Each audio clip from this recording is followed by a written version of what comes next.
আসসালামু আলাইকুম বন্ধুরা, কেমন আছেন আপনারা? আশা করি আলহামদুলিল্লাহ সবাই ভালো আছেন। এর আগে কিন্তু ভিডিও দিয়েছিলাম একটা বড়ির বাগানের। আপনারা অনেকে বলছেন বড়ি সবুজ হয়ে আছে,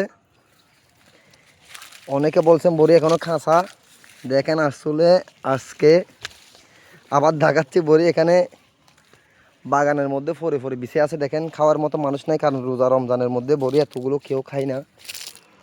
আর তাছাড়া এখানে বড়ি কীরকম হয়ে আছে, বিছে বিছে আছে। দেখেন গাছের মধ্যে কতগুলি বড়ি, আল্লাহর নিয়ামত এগুলা সবগুলা। দেখেন কিন্তু গরমকালে কিন্তু বড়ি খেতে অনেক ইচ্ছা করে, ইচ্ছা করলেই উপায় নাই। আল্লাহ তো দেখতেছে একজনই, রোজা রেখে তো বড়ি খেলে আর রোজা থাকবে না। দেখেন কীরকম হয়ে আছে। আপনাদের খাত থেকে খেতে ইচ্ছা করতেছে বড়ি, কমেন্ট করবেন। আর খেতে ইচ্ছা করলে অবশ্যই আমাদের বাগানে চলে আসবেন। দেখেন কত সুন্দর সুন্দর হয়ে আছে বড়ি। আর এই যে আমার ফ্রেন্ডটা অনেক সুর, ও যেগুলো বড় বড় বড়ি দেখছেন, বড়িগুলো চুরি করে নিয়ে যাচ্ছে বাগান থেকে, দেখছেন। আর ও খেয়ে ফেলে, রোজা রাখে নাই মনে হয়। ঠিক আছে বন্ধুরা, ভালো থাকবেন, সাপোর্ট করবেন, ইনশাল্লাহ সাপোর্ট পাবেন।